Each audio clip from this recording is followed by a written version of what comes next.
అందరికీ నమస్కారం. ముందుగా ఓం శ్రీమాత్రే నమః అని కామెంట్ పెట్టి లైక్ చేసి మా ఛానల్ని సపోర్ట్ చేయండి ఫ్రెండ్స్. ఆషాఢమాసం ప్రారంభంలో వచ్చే ఏకాదశిని దేవసేని ఏకాదశి లేదా తొలి ఏకాదశి అంటారు. ఈ రోజున ఏకాదశి వ్రతాన్ని ఆచరించడం వల్ల గత జన్మల పాపాలు సైతం నశిస్తాయని నమ్మకం. హిందువుల మొదటి పండుగ తొలి ఏకాదశి. ఈ తొలి ఏకాదశి పర్వదినం నుంచే పండగలు ప్రారంభమవుతాయి. ఇప్పటినుంచి వరసగా వినాయక చవితి, దసరా, దీపావళి, సంక్రాంతి పండగలు ఒకదాని తర్వాత ఒకటి వస్తాయి. హైందవ సంప్రదాయంలో తొలి ఏకాదశి పండుగకి విశేషమైన స్థానముంది. దీన్నే శయని ఏకాదశి లేదా హరివాసరం లేదా పేలాల పండుగ అని కూడా పిలుస్తారు. జూన్ 26 నుంచి ఆషాఢమాసం ప్రారంభమైంది. ఈ ఏడాది 2025 జూలై 6వ తేదీన ఈ తొలి ఏకాదశి పండుగ జరుపుకోనున్నారు. ఏకాదశి అంటే 11 అని అర్థం. ఇందులో విశేషమంటే ఏమిటంటే మనకుండే 5 జ్ఞానేంద్రియాలు, 5 కర్మేంద్రియాలు, వీటన్నింటినీ కలిపి పనిచేయించే మనస్సు, అంతరేంద్రియం. ఈ 11 ఇంద్రియాలు ఏకోన్ముఖంగా శ్రద్ధతో శ్రీ మహావిష్ణువును స్మరించే సమయమే ఏకాదశి పండుగ. ఈ నేపథ్యంలో తొలి ఏకాదశి పండుగ విశిష్ట పూజా విధానం గురించి తెలుసుకుందాం. సాధారణంగా ఒక ఏడాదికి 24 ఏకాదశులు వస్తాయి.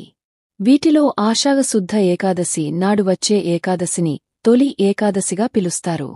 హిందూ పురాణాల ప్రకారం శ్రీమహావిష్ణువు క్షీరసాగరంలో శేషతల్పంపై సుమారు 4 నెలలపాటు శయనిస్తాడు. అనంతరం అక్టోబర్ లేదా నవంబర్ నెలల్లో వచ్చే కార్తీక శుద్ధ ఏకాదశి, ప్రబోధిని ఏకాదశి రోజున శ్రీమహావిష్ణువు తిరిగి మేల్కొంటాడట.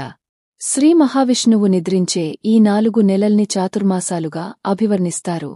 తొలి ఏకాదశి నుంచి ఈ 4 నెలలపాటు చాతుర్మాస దీక్షను ఆచరిస్తారు. వాస్తవానికి ఈ పరిణామాలను పరిశీలిస్తే ఈ సమయంలో ప్రకృతిలో జరిగే మార్పులే పంచభూతాలు, సూర్యచంద్రులు, గ్రహాల గమనాలు సంకేతంగా చెప్పుకోవచ్చు. ఈ సమయంలో బాగా గమనిస్తే ఉత్తర దిశగా ఉన్న సూర్యుడు తొలి ఏకాదశి రోజు నుంచి దక్షిణ దిశకు వాలుతున్నట్లు కనిపిస్తాడు. ఈ విధంగా సూర్యుడు దక్షిణం దిశకు మరలినట్లు కనిపించడం దక్షిణాయన ప్రారంభాన్ని సూచిస్తుంది. అంతే కాకుండా ఇదే మాసంలో చాతుర్మాస వ్రతం కూడా ప్రారంభమవుతుంది. ఎంతో మహిమాన్వితమైన ఈ తొలి ఏకాదశి పర్వదినాన వ్రతాన్ని ఆచరిస్తే అశ్వమేధ యాగం చేసినంత, 60,000 సంవత్సరాలు తపస్సు చేసినంత పుణ్యఫలం లభిస్తుందని ఈ తొలి ఏకాదశి వ్రత మహత్యాన్ని గురించి హిందూ పురాణాలు చెబుతున్నాయి. మహాసాధ్వి సతీ సక్కుబాయి ఏకాదశి వ్రతాన్ని ఆచరించి మోక్ష సిద్ధి పొందని కూడా చెబుతారు. అంతటి విశిష్టత కలిగిన ఈ ఏకాదశి వ్రతాన్ని భక్తి శ్రద్ధలతో ఆచరించడమే మన కర్తవ్యం. తొలి ఏకాదశి రోజు ఏం చేయాలి అనేది ఇప్పుడు మనం ఈ వీడియోలో తెలుసుకుందాము. అయితే తొలి ఏకాదశి రోజు ఏం చేసినా చేయకపోయినా మర్చిపోకుండా గుర్తుపెట్టుకుని ఈ రంగు చీర కట్టుకుంటే చాలు, దీర్ఘసుమంగళ యోగం కలుగుతుంది. భర్త నిండు నూరేళ్లు జీవిస్తాడు, మాంగళ్యబలం పెరుగుతుంది, భర్త సంపాదన పెరుగుతుంది, వద్దన్నా డబ్బు వస్తుంది, ఇంట్లో డబ్బుకు లోటుండదు అని పండితులు చెబుతూ ఉన్నారు. అంతేకాదు తొలి ఏకాదశి రోజు ఆడవారు ఈ రంగు చీర కట్టుకోవడం వలన దరిద్రమంతా కూడా పోతుంది, కష్టాలు కన్నీళ్లు అన్నీ పోతాయి, ధన సమస్యలన్నీ పోతాయి, లక్ష్మీదేవి అనుగ్రహంతో ధనలాభం కలుగుతుంది. మరి ఇంతకి తొలి ఏకాదశి రోజు ఆడవారు ఏ రంగు చీర కట్టుకుంటే దీర్ఘచమంగళి యోగం కలుగుతుందో ఇప్పుడు మనం ఈ వీడియోలో వివరంగా తెలుసుకుందాము. ఫ్రెండ్స్, ఫస్ట్ అయితే ఈ వీడియోకి ఒక లైక్ కొట్టి మా ఛానల్ని సబ్స్క్రైబ్ చేసుకోండి. అలాగే ఈ వీడియోని చివరి వరకు చూడండి, అప్పుడే మేము చెప్పే విషయం మీకు పూర్తిగా అర్థమవుతుంది. తొలి ఏకాదశి రోజు అందరూ ఉపవాసముండి విష్ణుమూర్తిని పూజించాలి. ఉపవాసం ఉండలేని వాళ్లు పాలు పండ్లు తిని ఉపవాసం ఉండవచ్చు, లేదంటే ఒక్క పూట భోజనం చేసి ఏకభుతముండవచ్చు. ఇలా మీకు తోచిన విధంగా ఉపవాసం చేసుకుని లక్ష్మీదేవితో పాటు కలిసి ఉన్న విష్ణుమూర్తినిగాని లేదా వెంకటేశ్వర స్వామివారినిగాని పూజించాలి. తొలి ఏకాదశి రోజు ఆడవారు చక్కగా ఉదయమే సూర్యోదయానికి ముందే నిద్రలేచి స్నానం చేసుకోవాలి.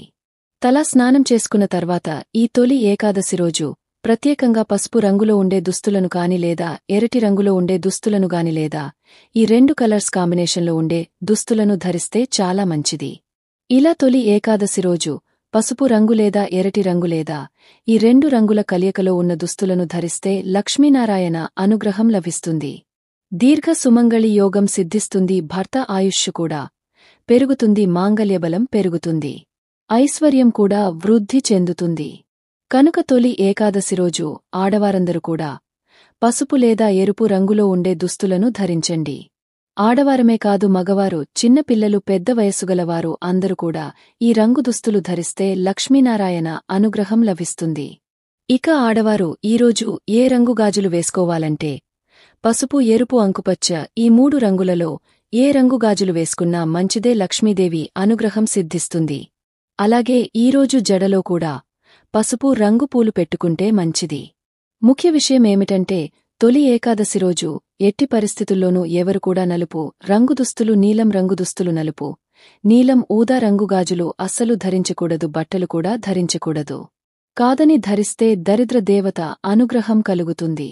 ఇలా ఇప్పుడు మనం ఈ వీడియోలో చెప్పుకున్న విధంగా పసుపు, ఎరుపు రంగులో ఉండే దుస్తులు ధరించి తొలి ఏకాదశి రోజు పూజ చేసుకుంటే మాంగళ్యబలం పెరుగుతుంది, ధనవృద్ధి చెందుతుంది. మాసంలో వచ్చి పడే వర్షాలతోనూ పెరిగిపోయే చలితోనూ శరీరం బలహీనంగా మారుతుంది. రాత్రి వేళలు పెరిగిపోవడం వల్ల మనసు కూడా చికాకుగా ఉంటుంది. ఇలాంటి పరిస్థితులలో అటు మనసును ఇటు శరీరాన్ని అదుపులో ఉంచుకునే సాధనమే తొలి ఏకాదశి ఉపవాసం. కనీసం పక్షం రోజులకు ఒక్కసారైనా సరే ఉపవాసం చేస్తే ఫలితం ఉంటుందని ఆయుర్వేదం చెబుతోంది. కాబట్టి ప్రతి 15 రోజులకు ఒక్కసారి ఉపవాసం చేసే అలవాటును మొదలు పెట్టేందుకు తొలి ఏకాదశి సరైన సమయం. ఈ తొలి ఏకాదశికి ఒక వారం ముందే పేలాల పిండి తయారు చేసుకుంటూ ఉంటారు. వేళాలలో బెల్లాన్ని, యాలకులను చేర్చి దంచి ఈ పిండిని తయారు చేస్తారు. ఎందుకంటే తొలి ఏకాదశి నాడు పేలాల పిండిని తప్పక తినాలని పెద్దలు అంటారు. పితృదేవతలకు ఎంతో ఇష్టమైనవి. అందువల్ల మనకు జన్మనిచ్చిన పూర్వీకులను ఈరోజు గుర్తు చేసుకోవటం మన బాధ్యత. ఆరోగ్యపరంగా కూడా ఈ పిండి చాలా మంచిది. ఈ సమయంలో బాహ్య ఉష్ణోగ్రతలకు అనుగుణంగా దేహం మార్పులు చెందుతుంది. గ్రీష్మ ఋతువు ముగిసిన వర్ష ఋతువు ప్రారంభమయ్యే సమయం ఇది. కావున శరీరానికి ఈ పిండి వేడిని కలుగచేయడమే కాక వ్యాధి నిరోధక శక్తిని పెంచుతుంది. వర్షాకాలంలో వ్యాధిబారిన పడడానికి ఉన్న అనేక అవకాశాలను ఇది తిప్పికొడుతుంది. అందువల్ల తొలి ఏకాదశి రోజున ఆలయాలలో, ఇళ్లలో పేలాల పిండిని ప్రసాదంగా పంచడం ఆనవాయితీగా వస్తోంది. తెలుగుదేశం వ్యవహారాల ప్రకారం గుంటూరు మండలంలో కొన్ని ప్రాంతాలలో దీనిని పేలాల పిండి ఏకాదశి అంటారు. పేలాలు విసిరి పిండి చేసి బెల్లంతో కలుపుకొని తింటారని ఆ పేలాల పిండి మీద కూడా పండుగ ఆచారంగా కొనసాగింది. ఉపయోగ గోదావరి మండలాల్లో, మాగాని గ్రామాల్లో రైతులు ఈనాడు కొత్త పాలేరులను కుదుర్చుకుంటారు.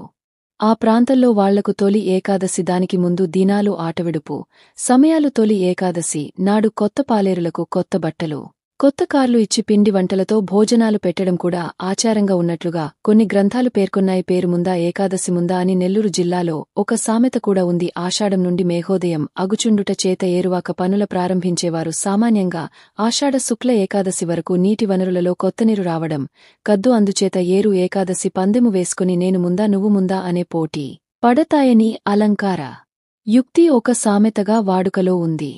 ఏకాదశి నాడు వ్రత విధానం పూర్వకంగా నియమాలతో విష్ణువును ఆరాధించాలని భవిష్యత్తుల పురాణం చెప్తోంది. తొలి ఏకాదశి నాడు భగవంతుని స్మరిస్తూ ఉపవాస దీక్ష పాటిస్తారు. విష్ణు స్తోత్రాలతో షోడశోపచార పూజ నిర్వహిస్తారు.